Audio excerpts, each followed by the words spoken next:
आदाब नाजरीन, आपके महबूब प्रोग्राम आदाब डॉक्टर के साथ एक बार फिर आपकी मेज़बान हाजिर खिदमत। सलाम कबूल कीजिए। और स्टूडियो में रौनक अफरोज़ हैं, वन ऑफ द लीडिंग यूनानी मेडिसिन कंपनी अतिया हब्स के फाउंडर, डायरेक्टर, प्रमोटर, हिंदुस्तान के सबसे मसरूफ़ और कामयाब तरीन हकीमों में से एक, हाज़िक़ तबीब, नामवर, आला दर्जे के आलमी शोहरत याफ्ता शायर, आप सबके हर दिल अजीज़ जनाब हकीम सुलेमान खान तूर साहब। नाजरीन को बेसब्री से इंतज़ार है इस्तक़बाल है हकीम साहब आपका। ज़रा नवाजी, शुक्रिया।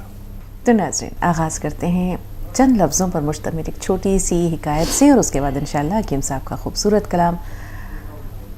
एक बाप ने, एक वालिद ने अपने बच्चे के दोनों कांधों पर हाथ रखा और पूछा कि दुनिया में सबसे ताकतवर इंसान कौन है। उस बच्चे ने जवाब दिया, मैं। बाप ने उसके शानों पर से अपने हाथ हटा लिए और कहा कि ये बताओ दुनिया का सबसे कमज़ोर इंसान कौन है। बेटे ने वही जवाब दिया, मैं। बाप ने कहा, ऐसे कैसे हो सकता है? उसने कहा, पापा, जब आपने मेरे दोनों कांधों पर अपना हाथ रखा था, आपकी शफ़क़त, आपकी सरपरस्ती मेरे साथ थी। मैं उस वक्त दुनिया का सबसे ताकतवर इंसान ख़ुद को महसूस कर रहा था। जब आपने मेरे कांधों पर से हाथ हटा लिया, आपकी शफ़क़त, आपकी मोहब्बत, आपकी सरपरस्ती मुझे अपने से दूर महसूस हुई। उस वक्त मैं ख़ुद को दुनिया का सबसे कमज़ोर इंसान महसूस कर रहा था। तो माँ बाप दुनिया का सबसे अनमोल रिश्ता है जो अल्लाह ताला ने इस दुनिया पे इंसान को इनायत किया है, वदीयत किया है। माँ बाप से बढ़कर शायद ही कोई ऐसी घनी छाँव हो जिसके साए तले इंसान ख़ुद को महफूज और मामून समझता हो। तो ये वो अनमोल नेमत है जिसकी जितनी कदर की जाए कम है। खुशकिस्मत है वो लोग जिनके पास माँ बाप हैं, बदकिस्मत है वो लोग जिनके सर से ये साया छिन चुका है। आगे बढ़ाते हैं प्रोग्राम को। इससे पहले कि गुफ्तगू जो है जज्बाती हो जाए, हकीम साहब आपकी तरफ आते हैं। कोई गज़ल। इरशाद। मुझे साकी ने कभी जाम ने तन्हा समझा, वाह। मुझको साकी ने कभी जाम ने तन्हा समझा, और कभी गर्दिश अय्याम ने तन्हा समझा। बहुत उम्दा। उनकी तजलील मेरे पास आके बैठ गई, उनकी तजलील मेरे पास आके बैठ गई, जब मुझे लज्जत दुश्नाम ने तन्हा समझा। वाह। जब मुझे लज्जत दुश्नाम ने तन्हा समझा, और मुझ में एक और कोई शख्स भी रहता है मगर वाह वाह, ना खुदा ने मुझे असनाम ने तन्हा समझा। क्या कहने। मुझ में एक और कोई शख्स भी रहता है मगर ना खुदा ने मुझे असनाम ने तन्हा समझा, और कामयाबी मुझे हासिल हुई खामोशी से। बहुत उम्दा। कामयाबी मुझे हासिल हुई खामोशी से, जब मुझे हसरत नाकाम ने तन्हा समझा। क्या कहने। और मक्ते का शेर है कि तूर साकी की तवज्जो का बन गया मरकज़, तूर साकी की तवज्जो का बन गया मरकज़, जब से बोसीदा मेरे जाम ने तन्हा समझा। बहुत उम्दा। हकीम साहब, हासिल गज़ल दो अशार है जो दिल में उतर गए हैं। तीसरा और चौथा शेर, मुझ में एक शख्स भी रहता है, कुछ इस तरह। मुझ में एक और कोई शख्स भी रहता है मगर ना खुदा ने मुझे असनाम ने तन्हा समझा। वाह। यहाँ नाजरीन को बता दें, ना खुदा कौन है? ना खुदा, जब हम किसी कश्ती पर सवार हों, किसी बस में सवार हों, किसी गाड़ी में या किसी जहाज़ में, तो उसको चलाने वाला ना खुदा कहलाता है। तो ना खुदा का तो ये मतलब है कि बज़ाहिर जो हमारा खुदा हो, मेरे नज़दीक तो ये है। बिल्कुल दुरुस्त है। और बातिन में तो रब एक ही है, सबका एक है जो खालिक है, और ना खुदा उसको कहते हैं जो खिवैया होता है। कश्तियाँ सबके साहिल में पहुंच जाती हैं। हाँ, किश्तियाँ सबकी किनारे पे पहुंच जाती हैं। ना खुदा जिनका नहीं, उनका भी खुदा होता है। ये सही आपने शेर पढ़ा ताकि लोगों को ना खुदा के लफ्ज़ी माने पता चल जाए। बहुत उम्दा है हकीम साहब, बहुत उम्दा। ये एक छोटी सी हमारी दानिशगाह भी है, दर्सगाह भी है, जहाँ कभी मैं अपने इल्म में इजाफा करती हूँ, कभी नाजरीन को तक पहुँचाने की कोशिश करते हैं। वाहिद साहब फ़ोन लाइन पर मौजूद हैं। वाहिद भाई, इस्तकबाल है आपका। जी, अस्सलाम वालेकुम। वालेकुम अस्सलाम। जी। वालेकुम अस्सलाम। जी हकीम साहब, सर्वाइकल के लिए तो हम काला गोंद ले रहे हैं, कुछ उससे फायदे भी हो रहे हैं, और आपने जो एक्सरसाइज बताई वो भी कर रहे हैं। पर पैर में हमारे एक दोस्त के एक्जिमा हो रहा है, उसको खुजली भी चलती है और बड़े परेशान से हैं, तो उसके लिए कोई मुकम्मल इलाज बताइए। ठीक है, ठीक है। माजिद भाई, अक्सर जुड़ते हैं आप हमारे साथ और लगता है कि लोगों की खिदमत भी आपने शुरू कर दी है, और वो एक्सरसाइज और वो दवा जारी रखें। एक्सरसाइज भी बहुत ज़रूरी है, कौन सिया के साथ आपको फ़ायदा भी हो रहा है। लेकिन एक्जिमा का एक शायद सबसे अच्छा रॉ मटेरियल है। याद रखें, ये जब मर्ज़ आता है तो जाने का नाम नहीं लेता, और मैंने ऐसे ऐसे लोग देखे कि वो एक्जिमा की वजह से पूरी ज़िंदगी ख़राब हो जाती है। लिख लें और उन्हें दें अपने दोस्त को। मेरी नज़र में दुनिया का सबसे अच्छा रॉ मटेरियल है ये। गौन चिलगोज़ा का अक्सर मैं जिक्र करता हूँ। मैंने ऐसा कोई इलाज नहीं देखा जो तमाम अद्वियात पर भारी हो। बड़ी बड़ी एंटीबायोटिक जिस पे आदमी को नुकसानात भी होते हैं, जो उसको सुखा नहीं पाती, उसको खुश्क नहीं कर पाती। मैंने अपनी ज़िंदगी में इससे अच्छा एक्जिमा का इलाज नहीं देखा। एक चुटकी सुबह, एक चुटकी शाम, गौन चिलगोज़ा पानी से खाएं या खाने के सोडे के पानी से खाएं। एक चुटकी खाने का सोडा 2 गिलास पानी मिला लें, इस पानी से खाएं सुबह और शाम, कम से कम एक वक्त, ज़्यादा से ज़्यादा 2 वक्त। और फिर देखिए 10-15 दिन, महीने में वो एक्जिमा कहाँ है आदमी ढूंढता है, कि जो मुद्दतों की बीमारी किसी सूरत, किसी दवा से ठीक नहीं होती थी, अल्लाह ने इसमें बड़ी शिफा रखी है। बिस्मिल्लाह करके शुरू करें, सदका करके शुरू करें, इंशाअल्लाह फ़ायदा मुमकिन। अस्सलाम वालेकुम। वालेकुम अस्सलाम। साजिदा साहबा बोल रही हैं? अस्सलाम हकीम साहब। वालेकुम हकीम साहब। वालेकुम अस्सलाम, सलामत रहे। ये मेरे जोड़ों में दर्द है हकीम साहब, आपके यहाँ से 1.5 साल से खा रही हूँ। मैं गोंद किया, मेरे को गोंद मोरिंगा भी खा रही हूँ। थायराइड है, आप जैसा बोले वैसा बना के दवाई ले रही हूँ 1.5 साल से। मेरे को थायराइड तो नॉर्मल हो गया वगैरह, ये जोड़ों का दर्द है कम था। 1 महीना दवाई छोड़ी हुई, 9-10 महीना के बाद एक दर्द शुरू हो गया।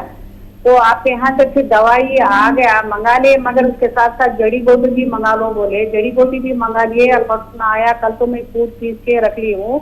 वो कैसा खाना, मेरे को जोड़ों में दर्द, बहुत दर्द हो रहा है। उस दर्द से मेरे को बैठ के उठना सकती हूँ। मेरे को 60 साल है, मेरा करीमुनिसा है नाम है, मेरा उम्र भी 60 साल है, वजन भी 60 किलो है मेरा।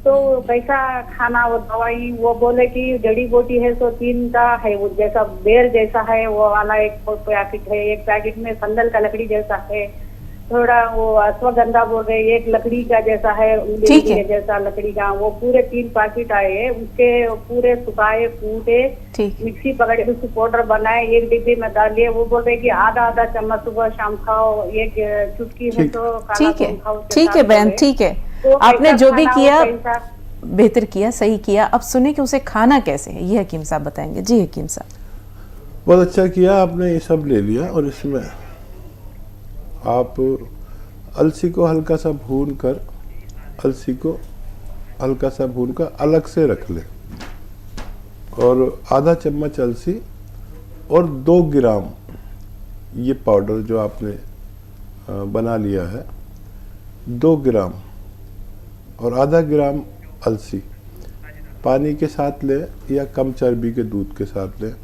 अगर वज़न कम हो, वज़न ज़्यादा हो तो कम कर लें थोड़ा, और वज़न अगर ज़्यादा हो तो खाने के सोडा 1 चुटकी पानी मिलाकर उससे लिया करें, तो ये ज़्यादा मुफीद साबित हो सकता है। और बहुत मुबारक कि आपका थायराइड कंट्रोल हो गया। हालांकि आपने बहुत सब्र किया, और ये तकलीफ़ बार बार हो सकती है। अगर आपके घर में ये वेस्टर्न टॉयलेट कुर्सी वाला बैतुल खला नहीं होगा तो आपको ये तकलीफ बार बार होगी। और जिन बातों को मना किया है, जैसे ज़्यादा मेहनत करना, वज़न उठाना, झाड़ू पोंछा करना, इन सब से भी परहेज करें तो आप मुस्तकिल तौर पर फ़ायदा हासिल कर सकते हैं। जी, साजदा साहिबा झारखंड से। जी बहन। जी अस्सलाम वालेकुम। वालेकुम अस्सलाम वरहमतुल्लाहि वबरकातुहू। जी जी उम्र 57 साल है। कई साल से बहुत धीरे धीरे चलते हैं। सुबह जल्दी उठ नहीं पाते, देर से उठते हैं, फिर ऑफिस चले जाते हैं। रात को 1 घंटा पैदल चलते हैं। शुगर और थायराइड थोड़ा बढ़ा हुआ है, चल नहीं पाते, इसका क्या इलाज है? ठीक है। हाँ, शुगर डायबिटीज़ कंट्रोल करें और वही 2 तरीके इसको कंट्रोल करने के। अगर सिरका जैतून का चलता है तो 2-2 चम्मच पिलाया करें 2 बार खाने के बाद पानी में मिलाकर या सालन में मिलाकर। और थायराइड अगर थोड़ा बढ़ा हुआ है तो 1 चम्मच धनिए के पाउडर से खिलाया करें तो थायराइड भी साथ में कंट्रोल होना मुमकिन है। जो लोग धीरे धीरे चल पाते हैं उनके लिए एकदम एक्टिव नहीं हो पाते तो उनके लिए गौनसिया आधा ग्राम दें तो उनकी चाल में भी फ़र्क आना मुमकिन है। और नसों में तवानाई, हड्डियों में ताकत और ये सब होना बेहतर है। आधा ग्राम गौनसिया असली वाला खिलाएं, इंशाअल्लाह फ़ायदा मुमकिन है। प्रोग्राम में वक्त हो रहा है एक छोटे से वक्फे का। ब्रेक के बाद मिलते हैं।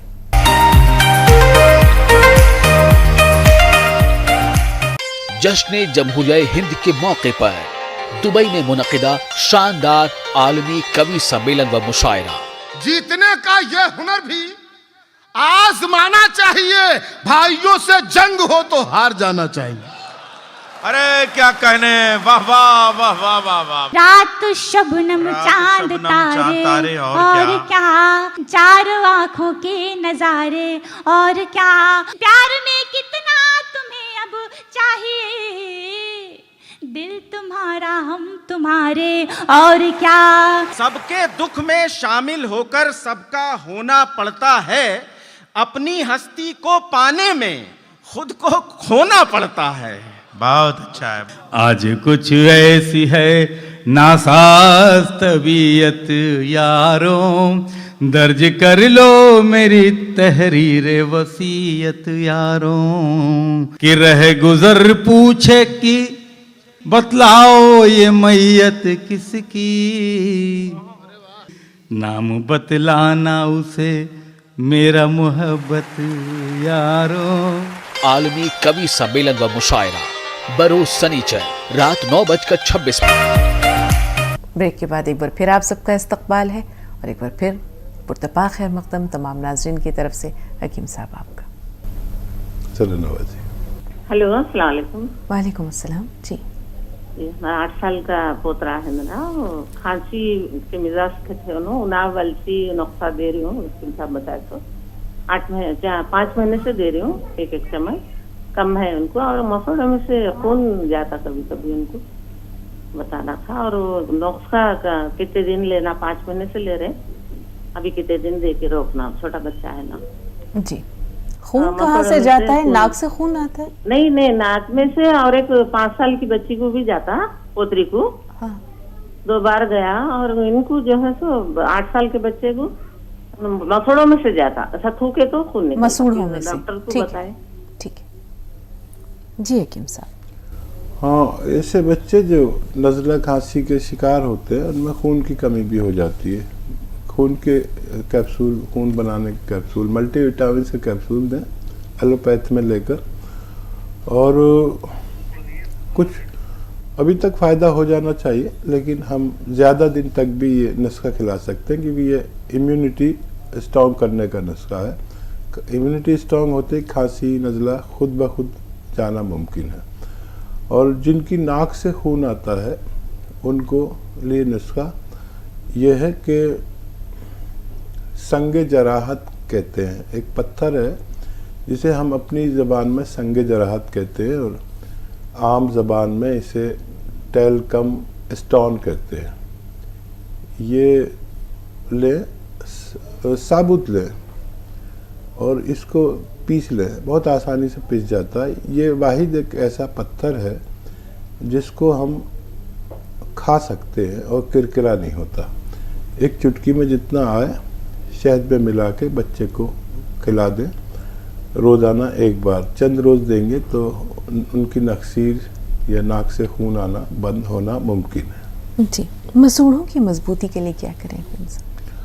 हाँ देखिए, बेशतर मल्टीविटामिन्स की कमी से ये मसूड़ों की कमज़ोरी या खून आना या पायरिया होता है। तो ज़रा सा आधी चुटकी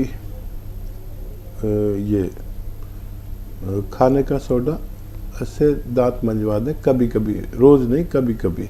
और वो दांत मांज के ऐसे मुंह लटका लें तो इसमें से लुआब गिरेगा, गिरने दें और फिर बगैर कुल्ली किए सो जाए। और अगर कुछ खाना पीना भी हो तो खा सकते हैं, लेकिन कुल्ला ना करें। और पानी भी पी सकते हैं, खाना भी खा सकते हैं। ऐसा 2-4 बार करेंगे तो मसूड़ों से ये इन्फेक्शन टाइप का होता है, ये भी अच्छा होना मुमकिन है। कहीं किताब में पढ़ा था हकीम साहब के पहले ज़माने में लोग लंबे लंबे सफ़र किया करते थे समंदर के, तो अक्सर उनकी खुराक में विटामिन सी की कमी हो जाया करती थी। उसकी वजह से भी जो है वो उनके मसूड़ों में तकलीफ़ होती थी, नाम की कोई बीमारी होती है वो भी हो जाती है। हम अपनी खुराक में आजकल जायक़े पे ध्यान देते हैं, उसकी इफ़ादियत को, चाहे बेशक जायका कुछ अच्छा ना भी हो लेकिन नज़रअंदाज कर देते हैं। तो खाने का जायका अपनी जगह है और एक बैलेंस डाइट, एक मुतवाज़न ग़िज़ा, उसकी अहमियत अपनी जगह है। चलें, हमारी आपकी नस्ल तो फिर भी बड़ी समझदार है कि हम मान लिया करते थे, लेकिन आज के दौर के बच्चे नहीं मानते, मनवाना बहुत मुश्किल होता है। तो देखिए, सबसे बड़ा तो नुकसान इससे होता है जो हम तैयार शुदा चीज़ें बाज़ार की खाते हैं, और शायद इससे हम रोक नहीं सकते बच्चों को। जी, वो जो बाज़ार में इतनी तैयार शुदा चीज़ें होती हैं कि बच्चे से आप बचा नहीं सकते। शायद बच्चे पैसे मिलते ही या किसी भी तौर पर वो बाज़ार की चीज़ें लेकर खाते हैं, और उसमें क्या है बहरहाल वो महफूज तो नहीं है। हम खुद भी बिगाड़ देते हैं शुरू में बच्चों को, फिर बाद में वो करते हैं। और विटामिन सी किसी के लिए फ़ायदेमंद है, किसी के लिए नुकसानदेह है। मतलब विटामिन सी बेशतर खट्टी चीज़ों में होती है, तो जो लोग गर्म मिजाज के हैं उनके लिए तो अमृत है, और जो लोग सर्द मिजाज हैं उनके लिए नुकसानदेह है। खांसी, नज़ला, बलगम से वास्ता पड़ जाता है फ़ौरन। तो कुछ विटामिन सी ऐसी भी हैं जो गर्म तबीयत की, तो जिनको ठंडा मिजाज हो, हाँ, तो वो गर्म विटामिन सी लिया करें। ये नई बात सुनी हकीम साहब। कौन से ऐसे विटामिन सी जो गर्म तासीर? हाँ, लीमू हाँ ठंडा है जी, सबको ही पता है, बिल्कुल। और सिरका ठंडा है, ये भी बेहतरीन किस्म का विटामिन सी है। और फिर संतरा ऐसा है कि मोतदिल टाइप है, जी, ना गर्म है ना ठंडा है। तो संतरा अच्छे किस्म का वो है विटामिन सी। और आंवला में बेहिसाब विटामिन सी है फौलाद के साथ, लेकिन ठंडा भी इस हद दर्जे का है कि अगर आप एक आंवला खा लें तो सब जाम हो जाए, खांसी, बलगम ऐसा आने लगे। अगर आप सर्द मिजाज हैं जी, तो आंवला न लें जो सर्द मिजाज हो। एलोवेरा में विटामिन सी है बेहतरीन किस्म का, और गर्म है। गर्म है, बिल्कुल। तो इनमें भी ये तय करना कि कौन सा विटामिन सी आपके लिए बेहतर है। यूनानी में हर दवा का और हर मरीज़ का और मर्ज़ का मिजाज है। एलोपैथ में ना दवा का मिजाज तय होता है ना मरीज़ का। तो वो एक ही दवा, अगर बुखार की दवा है वही मुझे मिलेगी, वही आपको मिलेगी, वही आपको मिलेगी। तो इसलिए एलोपैथ जड़ से ख़त्म नहीं करता किसी बीमारी को, वक्ती तौर पर खामोश कर देता है, फिर उठ जाती है। क्योंकि यूनानी में मिजाज के मुताबिक अद्वियात दी जाती हैं। आदमी का मिजाज और दवाओं के भी सबके मिजाज होते हैं, उसके हिसाब से अद्वियात देने से हमारी बीमारी की जड़ भी ख़त्म हो सकती है। बिल्कुल हकीम साहब, वाकई इसमें बहुत हिकमत पोशीदा है, और जिसका फ़न उसी को साझे वाकई मौका मिला तो इंशाल्लाह और बातें जानेंगे। जाफर भाई थोड़ा सा इंतज़ार, आपसे पहले हातिम भाई है हमारे साथ, बताएं क्या सवाल है आपका। मैं मतलब ये आपसे मशवरा करना चाहता हूँ कि मैंने नमक जैतून मंगाया है। जी जी, मैंने नमक जैतून मंगाया है।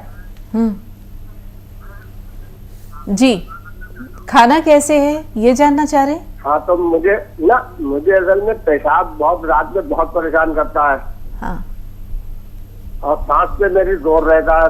हाँ, अब नजला बहुत रहता है। 1 साल हो गया मुझे नजला, जुकाम, खांसी है। ठीक ठीक, सुनिए।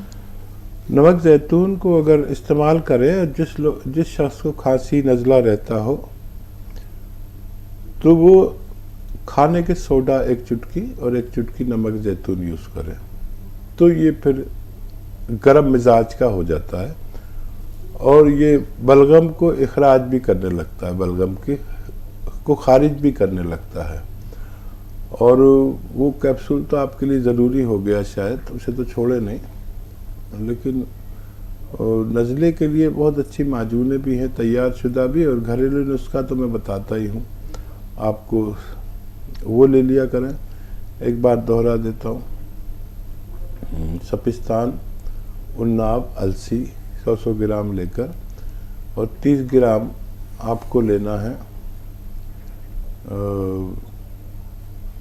पीपले, आपके किचन में गरम मसालों में होती है, इनका पाउडर बनाकर आप 1 चम्मच सुबह 1 चम्मच शाम गर्म पानी से लिया करें।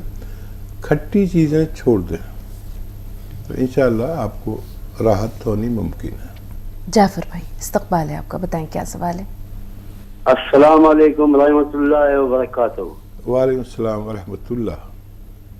हकीम साहब, 2 दिन पहले आपसे मेरी बात हुई थी मेरी बहू और बेटी के लिए। तो आपने जो चीजें बताई वो समझ में आ गई और मैंने आपके वहां से मंगवा भी लिए। नमक जैतून आपने बताया था बहू के लिए, और उसके साथ अलसी का पीस के पाउडर बना के हल्का सा भून के खाना। लेकिन पूरी बात में आपने आखिर में दूसरे इसमें जब बेटी का बताया तो आखिर में बताया कि बहू को भी नमक जैतून और अलसी का पाउडर हल्का सा भून के देना है बहू को, और बेटी के लिए नमक जैतून और 1 चुटकी खाने का सोडा उसमें मिलाकर 2 गिलास पानी में पीना है। तो ये दोनों बराबर है? अच्छा, बेटी का वजन ज्यादा है क्या? नहीं, बिल्कुल नहीं, एकदम सही वजन है उसका। क्या बीमारी क्या है बेटी को? वो जो बच्चे नहीं हो रहे, एक बच्ची है उसको, हाँ, उसके बाद औलाद नहीं। ठीक है। हाँ, ये दुरुस्त नुस्खा है। उनको सिर्फ नमक जैतून और खाने का सोडा 1-1 चुटकी दिन में 1 बार दिया करें, और बहू को अलसी के पाउडर के साथ ही देना है। और कोई सवाल है आपका? एक शेर आपकी नजर करना चाहूंगा। इरशाद हाँ, जज्बाती हो गया था थोड़ा मैं, तो मैं ये शेर अर्ज करना चाहता हूँ।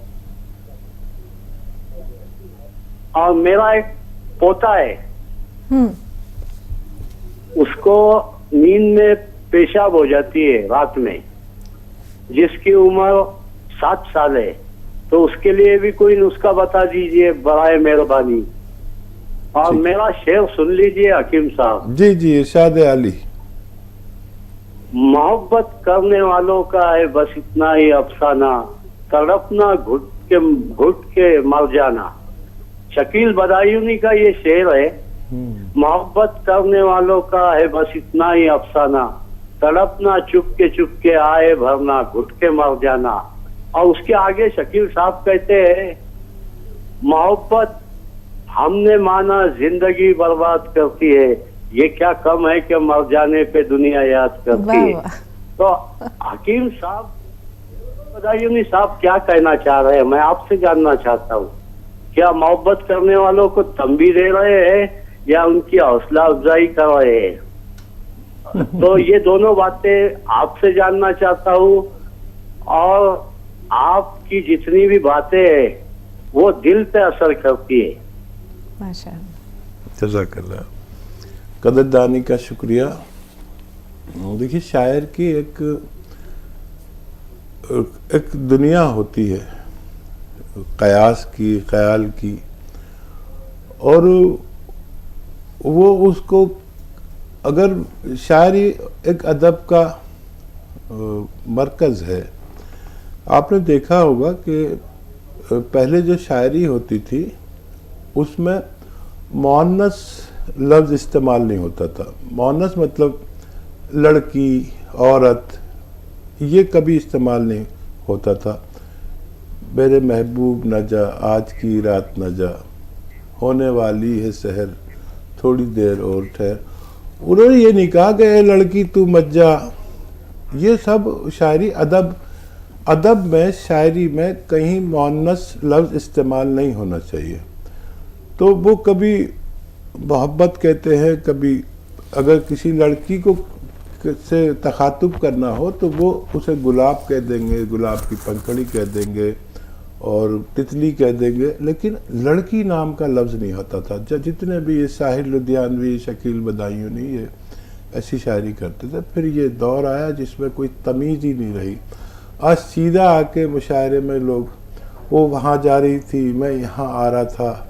ये जा रही थी आना ही नहीं चाहिए अदब में, मतलब स्त्रीलिंग नहीं आना चाहिए, पुल्लिंग आना चाहिए। अब पता नहीं मेरी बात समझ रहे हैं कि नहीं, लेकिन कुछ लोग ज़रूर समझेंगे मेरी बात। एक वक्फा और दरकार है नाजरीन, एक छोटा सा ब्रेक ले रहे हैं, ब्रेक के बाद हाजिर हुए।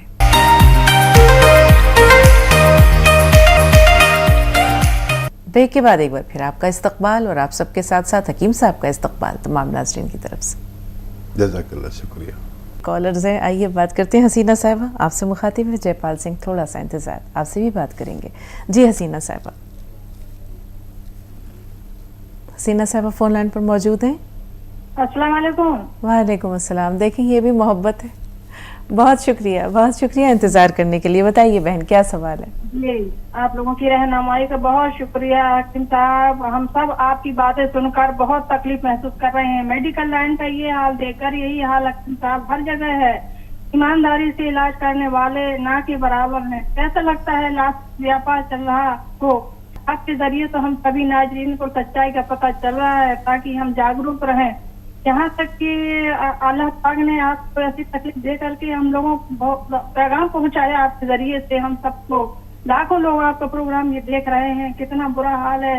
यहाँ तक तो मेरी बच्ची को एक ब्लीडिंग हो रही थी तो मैं हॉस्पिटल लेके गई तो मैडम ने 2-3 केस ऐसे थे जो ब्लीडिंग वाली लड़कियां, जवान लड़कियों ने कहा सोनोग्राफी की और बस कहा कि इसमें बहुत बड़ी गांठ बन गई है, बच्चेदानी निकालना पड़ेगी, भर्ती हो जाए, इतना पैसा जमा करो बस और इसका ऑपरेशन होगा। मेरी बच्ची के लिए भी यही कहा तो मैंने कहा मैं तो इसका पैसा लेके नहीं आई, अभी तो मैं जा रही हूँ, फिर देखूंगी। फिर घर आई तो कुछ नहीं, अच्छी हो गई मेरी बच्ची, अल्लाह पाक ने अच्छा कर दिया। और ये सब चल रहा है, क्या समझ में नहीं आ रहा हकीम साहब क्या हो रहा है।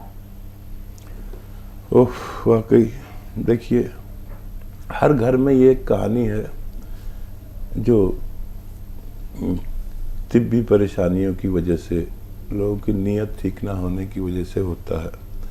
और मैंने तो अपना वाक़या इसलिए शेयर किया कि सब लोग मोहतात रहें और अपने इलाज पर गौर फरमाएं और डॉक्टर की नीयत का भी पता है होना चाहिए। वो तालिब दुनिया है या अल्लाह से डरने वाला है। तालिब दुनिया को ये इल्म नहीं देना चाहिए, नहीं तो हज़रत अली का कौल है कि तालिब दुनिया को इल्म देना ऐसा है जैसे जालिम के हाथ में तलवार। तो तालिब दुनिया को इल्म दे दिया गया है, अब ये जालिम के हाथ में तलवार है, जो सामने आएगा उसको काट दिया जाएगा। करीमुन्निसा साहबा फरमाइए, आपका सवाल क्या है? वालेकुम अस्सलाम। वालेकुम अस्सलाम व रहमतुल्लाह। टीवी की आवाज़ थोड़ी देर के लिए बंद कर दीजिए बहन, सवाल बताइए। जी मेरे को बता रही थी ना अभी थोड़ी देर पहले, क्यों बोले तो मेरे को जोड़ों में दर्द है ना, वो दवाई भी 1.5 साल से खा रही हूँ, कम हो गया तो फिर 1 महीना छोड़ दी तो फिर ज्यादा हो गया दर्द है।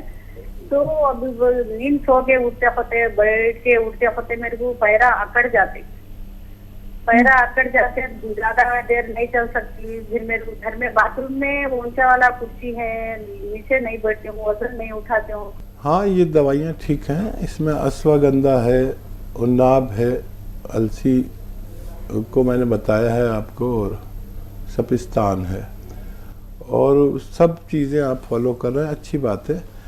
देखिए, काफ़ी दिन हो गए और कुछ लोग ऐसे भी होते हैं 100 में एक आदमी के जिसको किसी सूरत फ़ायदा ना हो तो ऑपरेशन भी करा लेना चाहिए, और उसके बाद भी यही दवा खानी पड़ती है। तो अगर ज़रूरत हो तो आप करा सकते हैं, क्योंकि काफ़ी दिन हो गए आपको, और सारी एहतियात के बावजूद दर्द होता है। यहाँ पर आके हम सब मजबूर हो जाते हैं। फिर दवा शुरू कीजिए, और जब ज़्यादा दर्द हो, क्योंकि ये आप दर्द की दवा नहीं खा रहे, ये मरज़ की दवा खा रहे हैं, जब ज़्यादा दर्द हो तो कोई एक बार दवा, कोई दर्द की दवा भी ले सकते हैं, ताकि आपको वक्ती फ़ायदा भी हो जाए। और ये दवा मुस्तकिल खाएं। जब बहुत दर्द हो तो allopathic pain killer, pain relief दवा आप ले सकते हैं। जी, अब्दुल सलाम साहब फरमाइए, आपका सवाल क्या है? हाँ जी।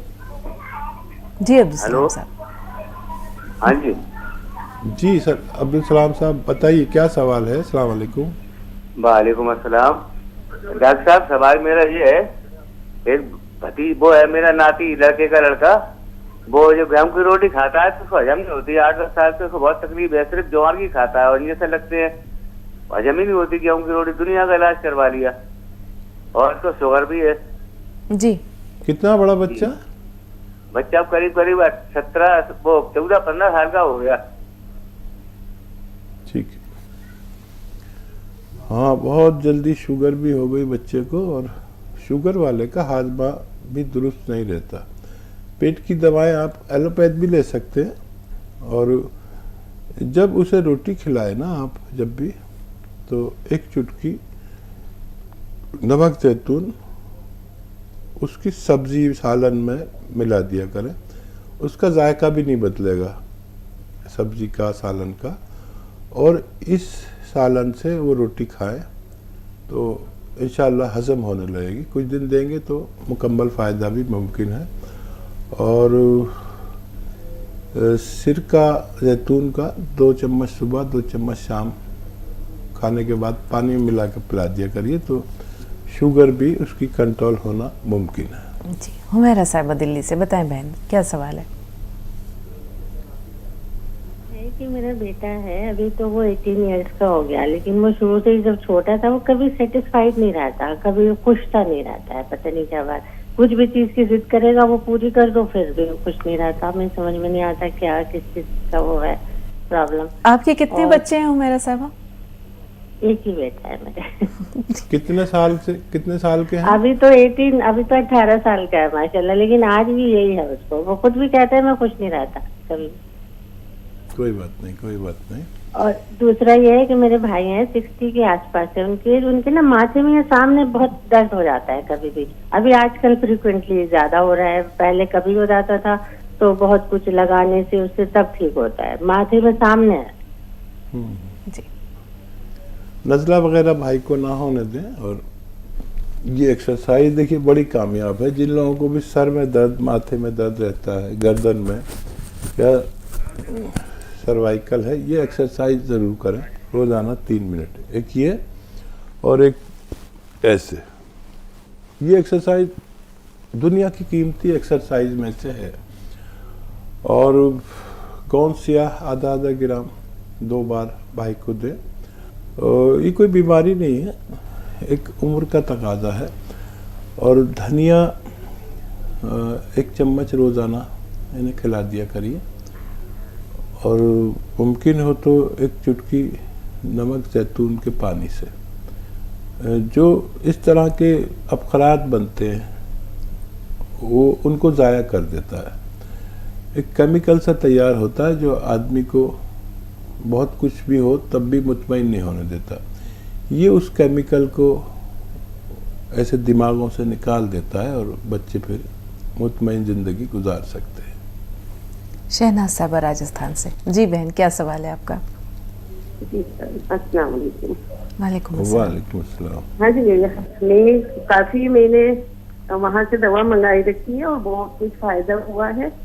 और मैं भी ये सियागोन ले रही हूँ, लेकिन 2 महीने में फर्क लगा है अब मुझे। अल्हम्दुलिल्लाह। इंशाल्लाह वो तो मैं लेती ही रहूंगी। और हमारे यहाँ पे भी बहुत कुछ ले रहे हैं दवा हम। मुझे भी मतलब अंदर से सांस जैसा होता है, तो फिर मैं डॉक्टर हकीम साहब में क्या लेऊं, और थोड़ी सी थकान होने लगती है। उम्र और वजन बताइए। उम्र तो मेरी 70 है और वजन 80 है। ठीक है 80। बहुत अच्छा किया आपने फ़ोन कर लिया। देखिए, हमारी और आपकी उम्र वाले लोगों को अपना खून पतला करना चाहिए। अगर खून पतला ना हो तो सांस फूलने लगता है, और ये खून गाढ़ा होने की वजह, दिल की कमज़ोरी की वजह हार्ट ब्लॉकेज होने लगता है। मेरे तजर्बे में हर शख्स को 40, 45, 50 साल के बाद खून गाढ़ा होना, हार्ट ब्लॉकेज होना तकरीबन तय है। चाहे हमें पता हो या ना हो, वो बीमारी सिग्नल देती है, इशारा देती है कि बैठे बैठे ठीक है, चले तो सांस फूल रहा है। तो चलने से हमारा खून जब ज़्यादा तहरीक में आता है और दिल उसको पंप करता है, तो उसे रास्ता नहीं मिलता, क्योंकि कुछ % हमारी दिल की रगें चर्बी से भरी हुई होती हैं। तो ज़्यादा उम्र के लोग ज़रूर लें ये नुस्खा जो मैं बता रहा हूँ। और गोंसिया से आपको माशाल्लाह फ़ायदा शुरू हो गया है।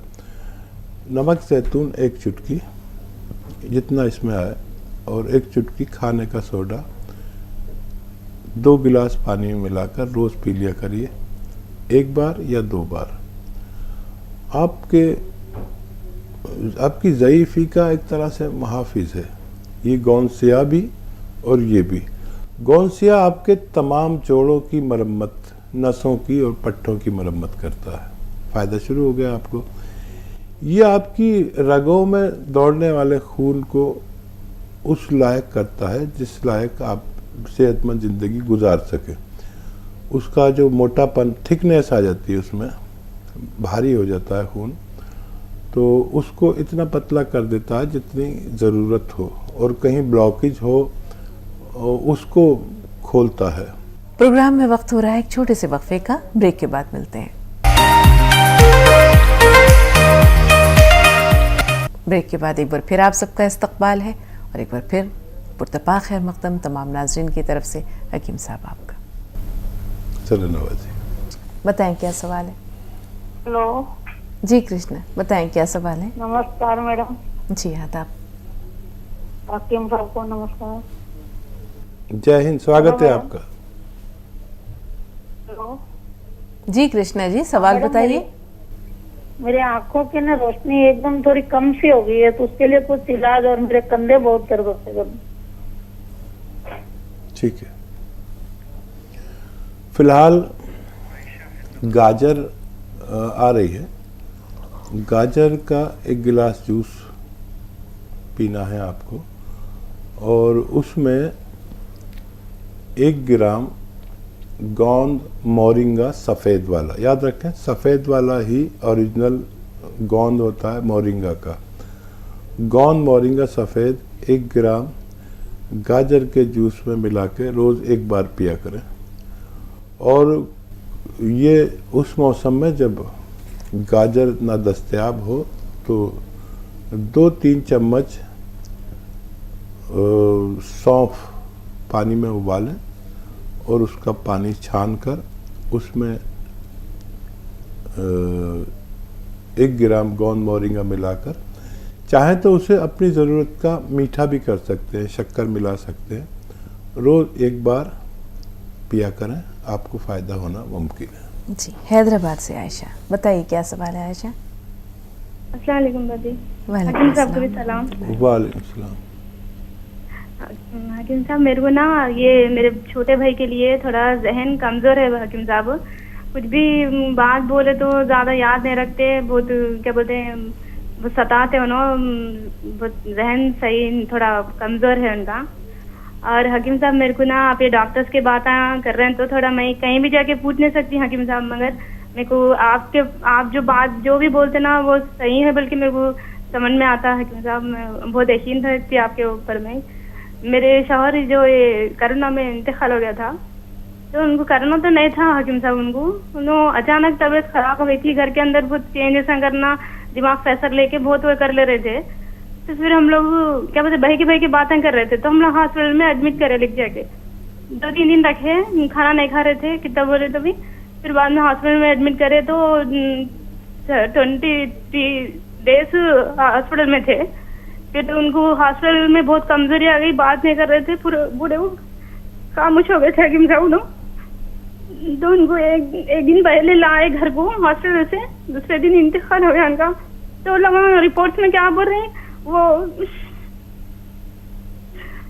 2 भी किडनियां फेल हो गए, बाकी बोल रहे थे हकीम साहब उनको कोरोना तो नहीं था उनको। तो फिर अचानक ऐसा कैसे इंतकाल हो गया, किडनियां फेल हुए तो हकीम साहब क्या तो सिम्टम्स बताते क्या, उन्होंने तो कुछ भी किडनी प्रॉब्लम मेरे को कुछ भी नहीं बोल रहे थे हकीम साहब, कुछ पेन हो रहा मेरे को कुछ भी नहीं बोल रहे थे। थोड़े लोग बोल रहे थे कि यूरिन नहीं आता, ऐसे कुछ बोल रहे थे हकीम साहब। तो किडनी फेल 2 किडनी फेल हो गए वो क्या बोल रहे थे। फिर ये बात कहाँ तक सही है, मैं एक बार जानना चाह रही थी हकीम साहब। क्यों मतलब तबीयत कुछ भी खराब नहीं थी हकीम साहब उनकी, अचानक हो गया था। सब्र कीजिए बहन, सब्र कीजिए। अच्छा, भाई कितनी उम्र का है आपका? जी हकीम साहब मेरे भाई 22 ईयर्स के है। हाँ देखिए, यही सब जो चल रहा है उससे मैं काफ़ी मगमूम हूँ, बहुत गम में मुब्तला हूँ कि ये सब हो रहा है तो क्या कमेले में और इन अस्पतालों में कोई फ़र्क नहीं होगा अगर इंसानों के साथ ये किया जाएगा। और अगर किडनी फेल भी हो गई थी तो भी डेथ नहीं होनी चाहिए थी। किडनी जिनकी फेल हो जाती है उनकी डेथ थोड़ी होती है, उनको तो फिर किडनी का काम मशीनों से लेते हैं और डायलिसिस करानी पड़ती है, लेकिन उसमें डेथ नहीं होनी चाहिए थी। बस इसी तकलीफ़ में मैं आजकल मुब्तला हूँ कि जो आदमी जी सकता था उसको ऐसा कर दिया, आपके दिल पर असर हो गया और ज़िंदगी भर आप ये बात नहीं भूलेंगी। मुझ जैसा जानकार आदमी ने जब इतना सदमा ले लिया, जो कुछ मेरे साथ हुआ, तो मैं तो बहुत ज़्यादा सदमे में हूँ और आपका तो बहुत बड़ा नुकसान हुआ है। बहरहाल उनके लिए अब दुआ के सिवा कुछ कर नहीं सकते हैं, और जब भी इलाज कराएं मोहतात रहें, एकदम हवाले ना करें। हर चीज़ का पता होना चाहिए वो हमें क्या दिया जा रहा है, क्यों दिया जा रहा है। बहरहाल भाई को आप 1-2 दवाएं बता देता हूँ। आंवला, सूखा मिलता है आंवला, धनिया और मेथी, इनको पाउडर बना लें और मेथी का दाना लेकर और इसका 1 चम्मच रोज़ाना खिलाएं निहार मुँह, और नमक ज़ैतून 1 चुटकी पानी में मिला के इस पानी से खिलाएं। तो जितने ये अफखरात होते हैं या हाफजे की प्रॉब्लम है उन्हें धीरे धीरे, और बहुत ज़्यादा फ़ोन यूज़ ना करने दें। हमारा बेशतर वक्त फ़ोन खा जाता है। जो नए बच्चे हैं, जवान बच्चे हैं, उनसे कहें ज़रूरी सर्च करें, इसमें गैर ज़रूरी के चक्कर में ना पड़े जब तक आप इस लायक ना हो जाएं कि साहिब रोज़गार ना हो जाए। जी, आंध्र प्रदेश से हसीना साहब, बताइए क्या सवाल है? अस्सलाम वालेकुम बाजी। जी वालेकुम सलाम व रहमतुल्लाह। और हकीम साहब को भी अस्सलाम वालेकुम। वालेकुम सलाम व रहमतुल्लाह। जी मेरे 2 प्रॉब्लम्स है। मेरी उम्र 35 साल है और मुझे ना चेहरे पर पिंपल्स की प्रॉब्लम्स है और पेट में जलन सी है। ठीक है, दूसरा सवाल। और दूसरा है कि मेरी एक बेटी है और एक बेटा है। उनकी उम्र है, बेटी की उम्र 12 साल है और बेटे की उम्र 15 साल है। उन्हें भी पिंपल्स की प्रॉब्लम्स है, कुछ दवा बता दी। बस देखिए, तो खाने में अपने जो खाना बनता है उसमें धनिया खूब सारा इस्तेमाल करें, सूखा हुआ हो या हरा धनिया खूब इस्तेमाल करें। और ये अदरक, लहसुन और ज़ीरा भी खूब इस्तेमाल करें। अक्सर हम इतना सा अदरक और इतना सा लहसुन इस्तेमाल करते हैं, इतना करें तो उससे भी आपकी चर्बी बहुत जलती है, पेट ठीक रहता है, हाजमा, भूख अच्छी लगती है, हाजमा अच्छा रहता है। ये तो खुराक का इलाज है। और एक चुटकी नमक जैतून 2 गिलास पानी मिलाकर आप भी पिएं और एक चुटकी डाल के 2 गिलास पानी में उन बच्चों को भी दें जो जिनके मुहासे निकलते हैं। पेट की तकलीफ़ के साथ, हाजमा के साथ और लीवर की परेशानी के साथ वहाँ से निकलना भी बंद हो सकते हैं। जी, मोहम्मद अमीन साहब हैदराबाद से। जी अमीन भाई, क्या सवाल है? अस्सलाम वालेकुम। वालेकुम अस्सलाम। हकीम साहब, एक डेढ़ महीना पहले जो है ना पित्ते का प्रॉब्लम था। मेरा पित्ता जो है ब्लास्ट हो गया था। उसके बाद जो है ना एक हफ्ता भर मेरे को बीपी मेरा कवर नहीं हो रहा था। उसके बाद जो है ना मेरे को हार्ट बीटिंग कम होने लगी, तो मुझे फिर जो है ना हार्ट के जो 3 स्टेंट डालना पड़ा और पित्ते को उसी रखे 2 महीने के बाद जो है ना उसका ऑपरेशन करके निकालेंगे बोल के। ठीक है, अभी क्या मसला है? अभी मसला ये, पित्ते को हम बिना दवा, बिना ऑपरेशन करे कुछ निकाल सकते क्या? ठीक है, बहुत चैलेंज है और रिपोर्ट्स भी मेरे पास नहीं है आपकी कि क्या नौयत है पित्ते की। और किसी ऐसे डॉक्टर से मशवरा ले लें जो खौफ खुदा रखता हो और जो वो कहे आप वो करा लें। अगर रिमूव कराना है तो रिमूव करा सकते हैं, इजी है इसका ऑपरेशन। और याद रखें कि स्टेंट डले हुए हैं, ये 3-4 साल बाद फिर वही परेशानी आती है, फिर वो ब्लॉकेज रहने लगते हैं। अगर ये आप चाहते हैं कि ये दोबारा ये नौबत ना आए तो जैतून का सिरका आप 3 चम्मच रात को पिया करें, 1 गिलास पानी में मिलाकर, और उसमें एक चुटकी खाने का सोडा भी मिला लिया करें। ये रोज़ाना रात को 1 बार ज़रूर पी लिया करें ताकि आप हमेशा हमेशा सेहतमंद रह सकें। मोहम्मद फिरोज साहब फोन लाइन पर मौजूद हैं। जी बताएं फिरोज साहब, क्या सवाल है? फिरोज साहब जरा बुलंद आवाज से, आपकी आवाज नहीं पहुंच रही। रेटिना मजबूती के लिए। रेटिना की मजबूती के लिए? जी, आइस के रेटिना। आइस के लिए, ठीक है जी हकीम साहब। और देखिए, एक नुस्खा मैं बताया भी था मैंने शुरू में। आँखों की कोई परेशानी, रेटिना की कोई परेशानी हो या आँखों की कमज़ोरी हो तो उसके लिए जब गाजर का दौर हो तो गाजर के जूस में 1 ग्राम गोंद मोरिंगा सफ़ेद डालकर दिन में 1 मरतबा ज़रूर पी लिया करें। और जब ऐसा वक्त आए कि गाजर मैसर ना हो तो 3 चम्मच सौंफ को पानी में उबालकर इसके पानी में सफ़ेद गोंद मोरिंगा असली वाला ही लें, सफ़ेद वाला ही लें, और इसके पानी में मिलाकर आप पी लिया करें रोज़ाना 1 बार, तो आपको फ़ायदा होना मुमकिन है।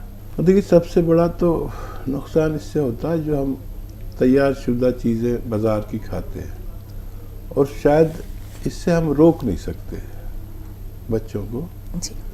वो जो बाज़ार में इतनी तैयार शुदा चीज़ें होती हैं कि बच्चे से आप बचा नहीं सकते। शायद बच्चे पैसे मिलते ही या किसी भी तौर पर वो बाज़ार की चीज़ें लेकर खाते हैं, और उसमें क्या है बहरहाल वो महफूज तो नहीं है।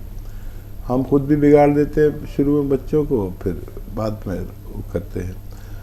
और विटामिन सी किसी के लिए फ़ायदेमंद है, किसी के लिए नुकसानदेह है। मतलब विटामिन सी बेशतर खट्टी चीज़ों में होती है, तो जो लोग गर्म मिजाज के हैं उनके लिए तो अमृत है, और जो लोग सर्द मिजाज हैं उनके लिए नुकसानदेह है। खांसी, नज़ला, बलगम से वास्ता पड़ जाता है फ़ौरन। तो कुछ विटामिन सी ऐसी भी है जो गर्म तबीयत की है। जी जयपाल सिंह फोन लाइन पर मौजूद है। जयपाल जी हमें सुन पा रहे हैं? हाँ जी हाँ जी जी इस्तकबाल है आपका, फरमाइए। हेलो जी स्वागत है आपका, फरमाइए क्या कहना चाह रहे हैं? ये हकीम जी से बात करना थी। जी जी आपकी आवाज आ रही है, बताइए क्या सवाल है, क्या सेवा करूं? जयपाल जी आपका स्वागत है। सर ऐसा है, हमारी मिसेज को जो है पेशाब में रुकावट भी आती है, वॉशरूम जाते जाते जो है मतलब कपड़े भीग जाते हैं। नहीं, रुकावट अलग चीज है, कपड़े भीगना अलग चीज है। या पेशाब निकल जाता है या मुश्किल से आता है, ये बात साफ करिए।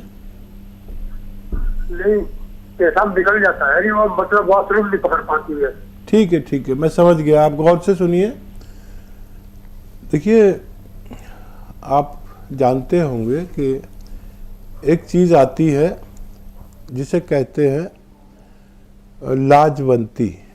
लाजवंती आप 100 ग्राम खरीद लें, लाजवंती 100 ग्राम खरीदें। और एक चीज़ आती है अलसी, अलसी भी 100 ग्राम खरीद लें। इनको खूब बारीक पाउडर बना लें। और एक आता है गोंद चिलगोज़ा, गोंद यानी गम, चिलगोज़े का गोंद, ये आप अलग लें, खरीद लें और अलग से पाउडर बना के रखें। ये जो लाजवंती और अलसी का पाउडर है, 1 चम्मच, छोटे चाय के चम्मच लें, उसमें 1 चुटकी